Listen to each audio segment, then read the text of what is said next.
Hello everyone, एक बार फिर से आप सभी का स्वागत है आपके अपने यूट्यूब चैनल में। आज की क्लास में हम चर्चा करने वाले हैं करंट अफेयर के एक चर्चित मुद्दे, क्या पार्टनर से रिश्ता तोड़ना होगा अपराध की श्रेणी में शामिल। अगर आप इंडियन एक्सप्रेस को फॉलो करते हैं तो इससे संबंधित हाल ही में एक आर्टिकल प्रकाशित हुआ था।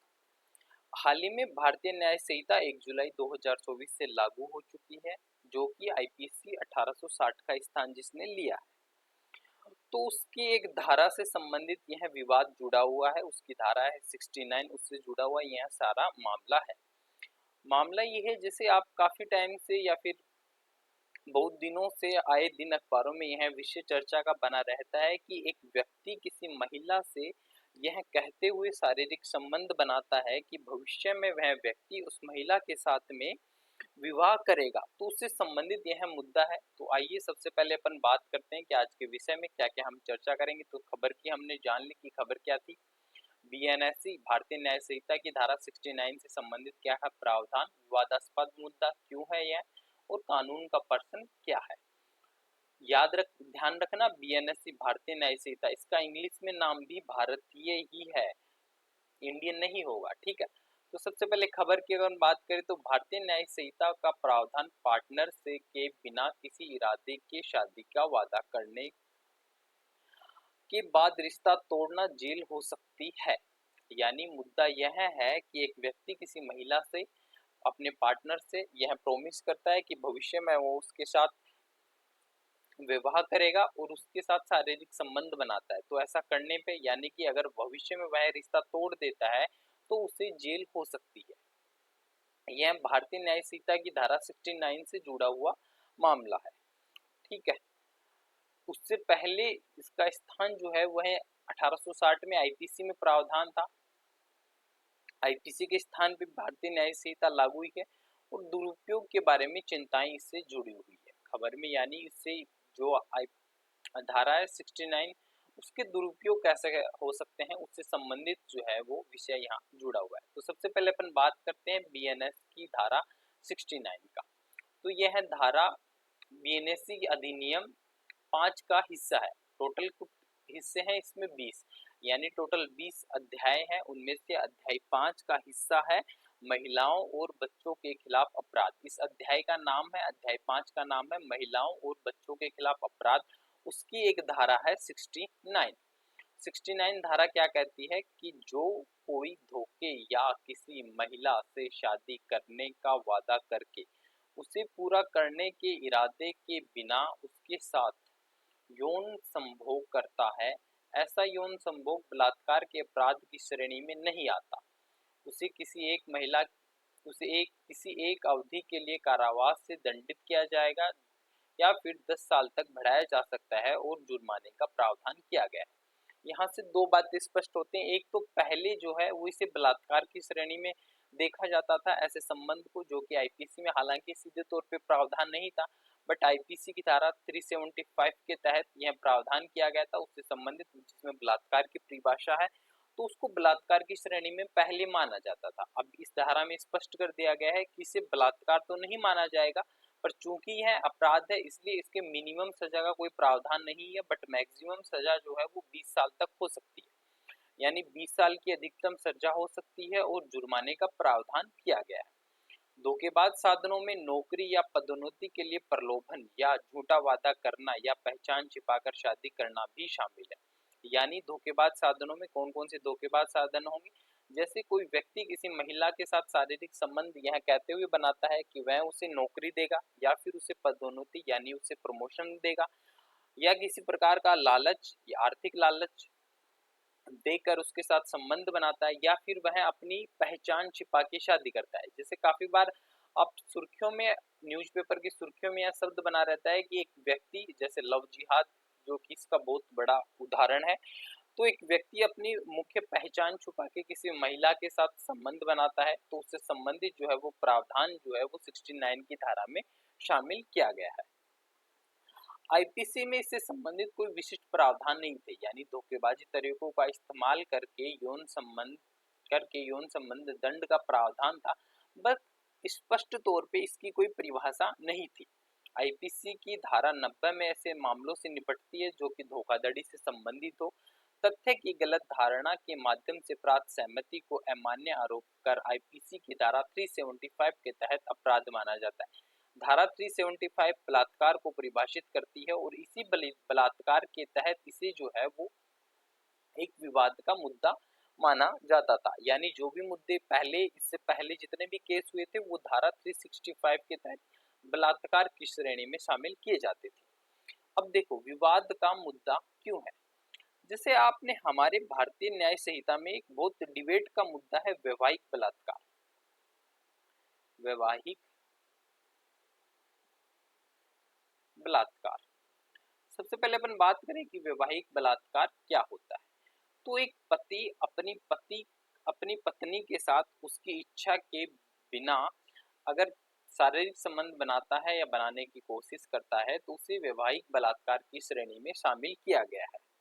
मुद्दा ये है कि क्या एक व्यक्ति जो किसी महिला से यानी दो व्यक्तियों में वैवाहिक होना, क्या उस महिला की आजीवन सहमति के तौर पे देखा जाएगा। यह सहमति के तौर पर क्या विवाह होना एकमात्र प्रमाण है कि वह आजीवन उसके लिए सहमत हो गई। तो यह काफी विवाद का विषय है, काफी चर्चा का विषय है, काफी डिबेट का विषय है कि वैवाहिक बलात्कार को बलात्कार की श्रेणी में शामिल किया जाना चाहिए या फिर नहीं किया जाना चाहिए।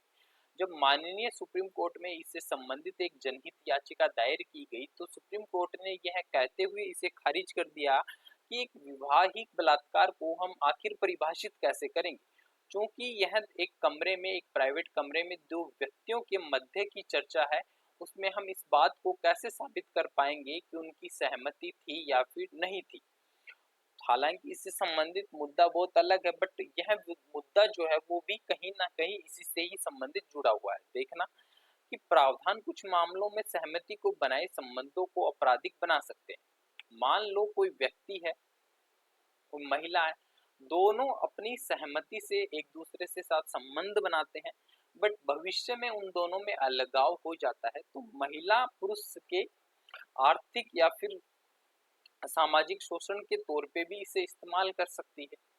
धारा 69 न केवल महिलाओं को सुरक्षा, महिला विरोधी नैरेटिव भी, बल्कि कानूनन रूप में महिलाओं को सुचिता और सद्गुण की रूप में समर्थन भी करती है।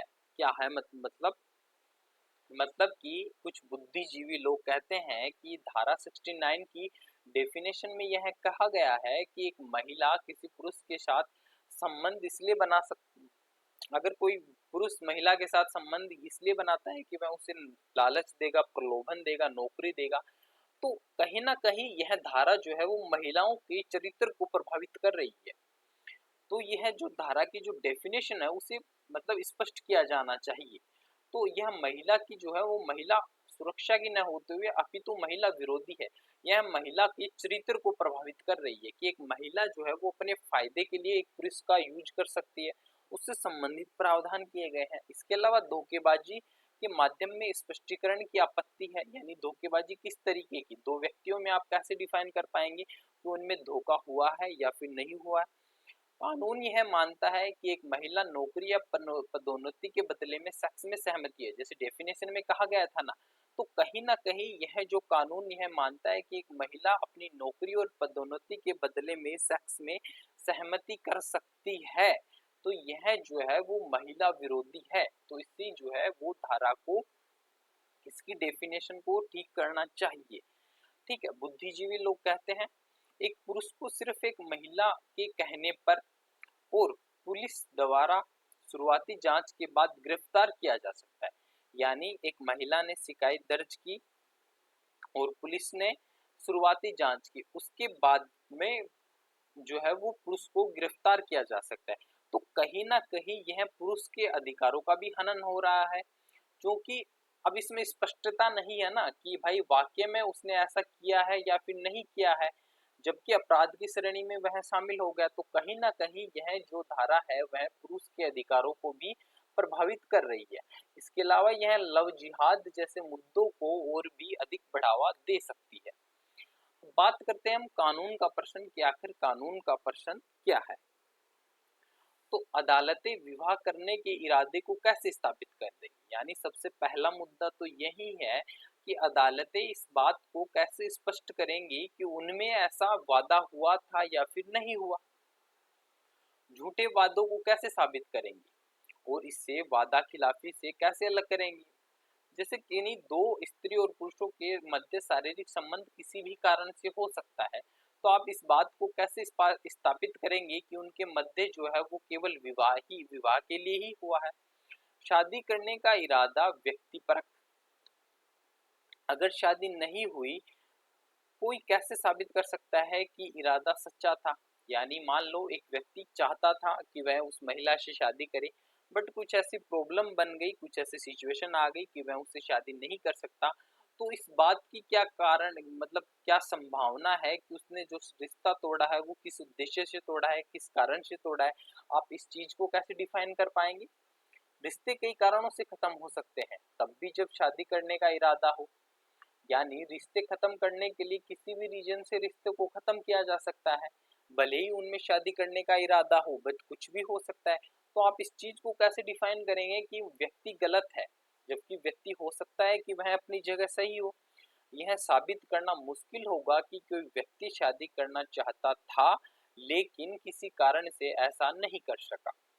संदेश, कॉल रिकॉर्डिंग और तस्वीरों को सबूत के तौर पे इस्तेमाल करना, इसमें ऐसा कहा गया है, बट परंतु एआई का ज़माना है, आर्टिफिशियल इंटेलिजेंसी का ज़माना है, और आप सभी जानते हैं कि आर्टिफिशियल इंटेलिजेंसी किस हद तक पहुंच गई, जहां हम यह पता कर पाना बहुत मुश्किल हो जाएगा कि ये जो तस्वीरें, कॉल रिकॉर्डिंग और संदेश हैं, क्या वाकई में यह सही है।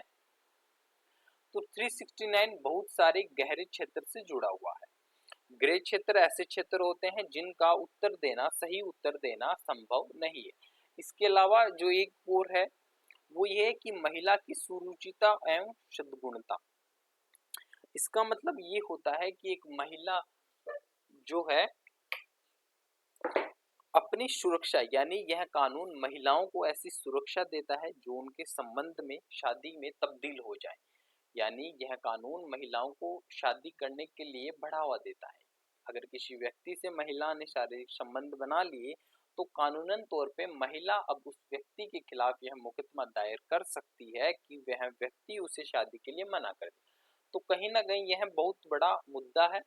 आप सभी से दरख्वास्त है कि आप अपने संबंधित में इस विषय से संबंधित आप क्या राय देते हैं, क्या राय रखते हैं, कमेंट करके जरूर बताइएगा। साथ ही आपको वीडियो कैसा लगा वो भी बताइएगा। इस संबंध में, इस चर्चा में, यानी धारा 69 में आपको क्या लगता है कि यह सही है या फिर गलत है, इसमें क्या क्या प्रावधान और जुड़ने चाहिए, क्या नहीं जुड़ने चाहिए, उसके संबंध में जरूर कमेंट करके बताइएगा। साथ में चैनल को सब्सक्राइब कीजिएगा, वीडियो को लाइक कीजिएगा और अपने दोस्तों को भी शेयर कीजिएगा। जल्द ही हमारी मुलाकात होगी नेक्स्ट वीडियो में। तब तक के लिए पढ़ते रहिएगा, आगे बढ़ते रहिएगा। Thank you so much for watching my video.